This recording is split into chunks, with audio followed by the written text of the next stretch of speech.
Alright, hey everyone! It's 8-Bit Odd here with my good pal Jason. Hello. He runs Nostalgia Alley in Petaluma, and I'm curious, what was the first game in your collection? So, gosh, it's a tough question because it was 2007 when I started getting back into video games. Nice. I was at a local yard sale type thing that my community did, and what happened was there was a guy, he had a box of NES games and a system, and I was like, oh wow, that's my childhood right there. The classics, yeah. And after a little bit of talking with the guy, I think I walked away with the box for like $30 or $40 at the time, which at the time was probably a little bit expensive, but now looking back, it was I got a pretty good deal. $30 for a Nintendo box is pretty good. Yeah. Oh my god. And then, do you remember some of the games that were in it? I do. I specifically remember getting Tetris because that was always been my favorite game. All the Marios were in there, Nice. Zelda, and the one I think I was most excited about outside of Tetris was the Turtles game. And I was like, I'm gonna beat this game now because I remember as a kid I played it a lot, but it was so difficult. Mm-hmm. I never beat it. Yeah. Was it the first one by Konami or Ultra or? Yeah, it was the one where you're the water level where you keep getting zapped by the electric stuff. I played that for like 20 minutes and I was like, nope. It's tough. I mean, there's a reason it's on the Angry Video Game. Yeah, that's right. Yeah. All the basics were in there, and I think, which I say basic, but those are the games that are my soul. Yeah, the essentials. Like the first Mario, the third Mario 2 was in there as well, but I was always more of a fan of 1 and 3.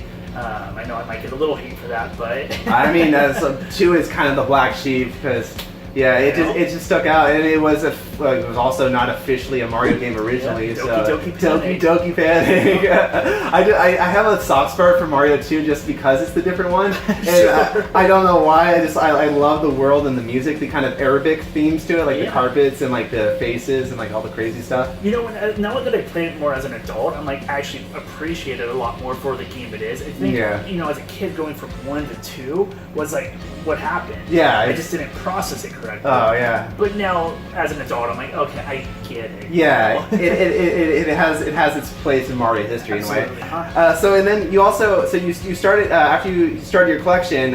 When did you decide to kind of expand upon it and just grow it? So that's a good question. Yeah. So it went from I just wanted the games that I played as a kid. Nice. I was really fortunate as a kid that I was essentially gifted a Nintendo system with about 40 games. And I remember we had a lot of the good games. We had Mega Man 1, 2, 3. We had Darkwing Duck, which is still one of my favorites. Ooh. Really good Capcom game. Oh yeah. We had DuckTales and all these really great games. So I'm like, those are the ones I really wanted to get. But then it went kind of like my OCD personality. It was like, well, what else is there? And so from 2007 to 2011, I just pick up random games. But then in 2011, I really started going ham. I wanted to, at that point, I realized I wanted to get a full licensed Nintendo set, which was very exciting because I actually just finished that set a couple weeks ago. Oh, you finished the entire Nintendo collection? Yep, all 677 games. Holy crap, that's amazing. That's a dream. It's at first it was a dream, it kind of turned into a nightmare. Believe me, because it gets frustrating with especially with all the unlicensed games or the exclusives. Yeah, so I didn't do the unlicensed games yet. Yeah. That's what I'm working on. Yeah, now, those are actually. nasty. Some of them get so crazy. Yeah. So 2011 happened, and then I started just buying so much stuff, and I had all these extras, and I'm like, well, what am I going to do with all these extras? And I'm like, well, I've always been about kind of being business oriented, and so I'm like, well, what if I just opened up a store? And then here we are in 2020, and we opened up in 2018. So that's right. Yeah, November of 20. I believe it's November 4th.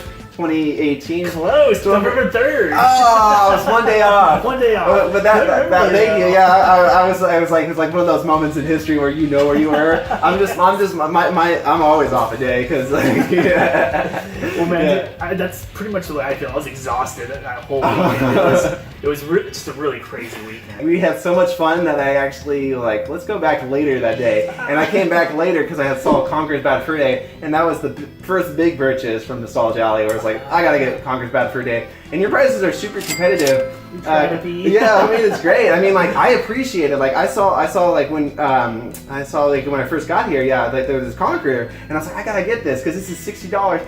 eBay is always like doing this like estimate pricing. It's so hit and miss on eBay. Yeah. And you never know what you're getting to. And not to make this an advert for me, but like that's one of the things. No, it's okay. Yeah, it is an advert. Yeah, I want people to come here.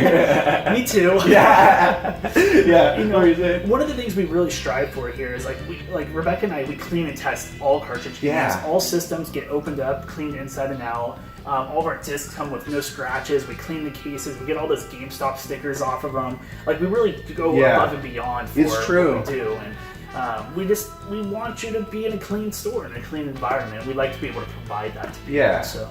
And it was actually before we started filming, you were just displaying all your tested games. So like you finished testing. So yeah, there's a lot of attention and detail that goes in here. And then you also got that jumbo machine back there that polishes those discs.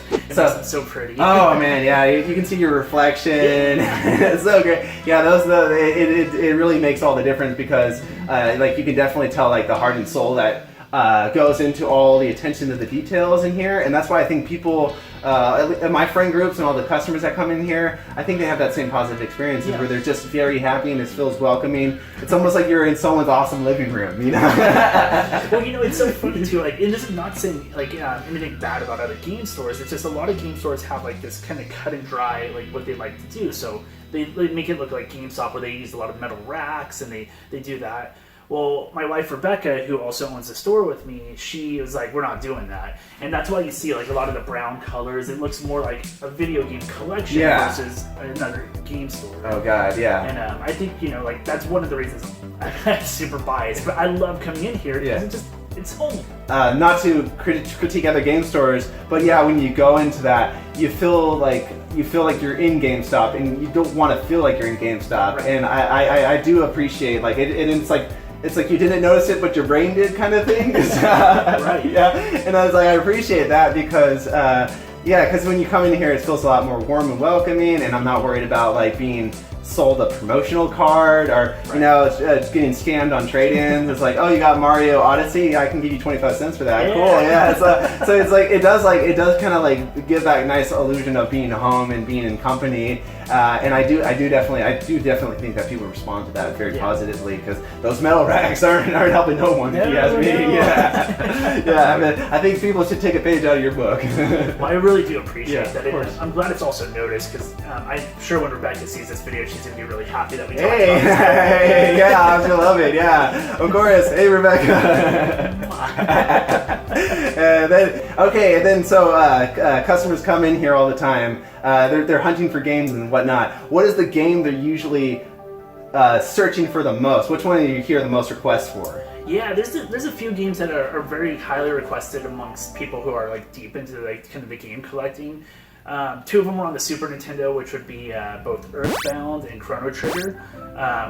Great RPGs. I'm actually in the process of playing Chrono Trigger right now. I'm loving the game. It's so fun. So good. Oh my god, did you get up to the part with where you meet Laura? Yes, I'm like at the very tail end. Oh my god, that part broke my heart. Did you not spoilers for anyone, but did you save Laura? Did you help Laura? I actually didn't either. Don't worry. And it's because I think where you don't save Laura, it gives her more motivation as a character because it's like you can't just correct the wrongs of the past with a time machine. It's like the events of history happen the way they are, and it's like you can't change your past. I like those messages. So yeah, that part brought me to tears when I first played it. Yeah, I was so sad. The thing that warmed my heart and brought me to more tears was when Robo comes up. You already says Robo. Oh my gosh, I can't remember the exact quote, but he's like cheering her up. He's so happy. Yeah, like he has the Rick Roll song. You remember? What was I saying? Yeah. But then like the thing about that scene that really made me happy was when Luca, which he was like, Robo, you're my friend. Yeah. And like my little heart was just like, I can't believe a video game like from the 1600 era could just do this to me. Like, it's like, oh my gosh. Beautiful writing. Yeah, he says he says, sorry about your mom, but I could give her my robot legs. That's what it was. Yes. Oh my gosh, yes. And then he's just like dancing it. He's like, I'll still be able to dance or something like that. I forget what he says. But yeah, so yeah, definitely. Oh, I can't wait till you see the ending. I got one side quest. I'm not spoiling anything. You're gonna love it. You're gonna love the ending. It's one of the most. I think the reason why people are coming in asking for that one. It's one of the most. I'm gonna use my big kid word I just learned the other day. Cathartic. Yeah. One of the most like heartwarming where you're just like yes, and then you get like the enemies that used to be your friend. It already depends. Did you get Magnus? Good. Yeah. He's one of the characters that like he has like a sketchy allegiance. You can either choose to off him or you can have him join your party. And then, yeah, it's just like, are you crazy? You're gonna let me choose between killing this awesome character or keeping him? What do you think I'm gonna choose? I'm like, he's a total stud. This guy's awesome. Yeah, he's like Piccolo and Vegeta fused together if they were a vampire. Well, you know, actually, so I mean, obviously we all know that it's the same artist that did Dragon That's right. Ball Z, Yeah, which is really cool. And yes, and it's actually one of the reasons I really wanted to try the game is for two reasons: the art and then also the music. Oh, but you know, going through the game, there's so many characters. I mean, like Chrono looks like Goku. Like he looks like a totally. Saiyan, Yeah, with the sword and everything. Totally cool. And there was another character, and I'm blanking right now because I'm a little tired. Luca's Bulma-esque, or Meryl's Bulma. They kind of both look like versions of. Yeah. Right. Yeah. And there was one character that looks totally like one of the like Cell from his first stage. Oh, Cell. Yeah, there was a. It was like the giant. Oh God, was it? I'm so sorry. Oh no, it's okay. No, I know what you're. There's so many. There was one character. He was one of the boss battles. Yes, he was like one of the. Was it the Lavos? Yes. The Lavos. Yeah. I think it was like the lava spawns. Spawn. Yeah, one of the spawns of Lavos. He totally looked like Cell's first stage. Yeah. So. Yeah. So like, ooh, perfect.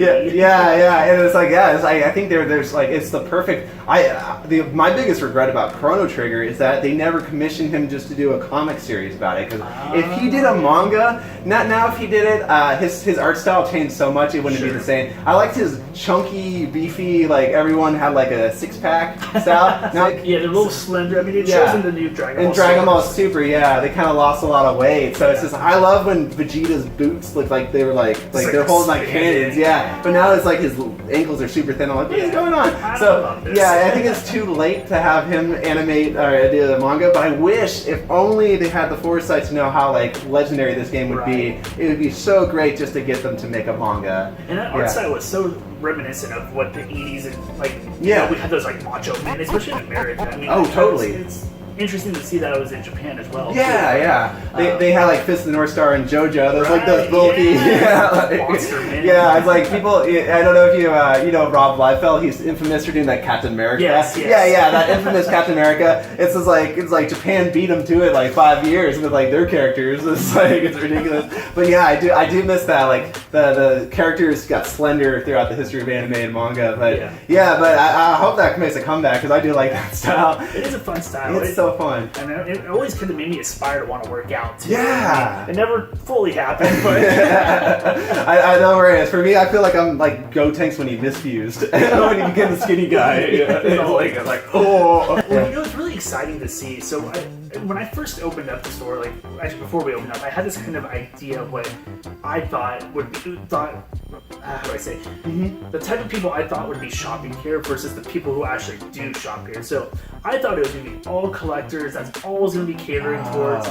And it turns out, like, yes, we do get a lot of collectors, and it's really fun to see them and talk about their experiences and what they personally like to collect for.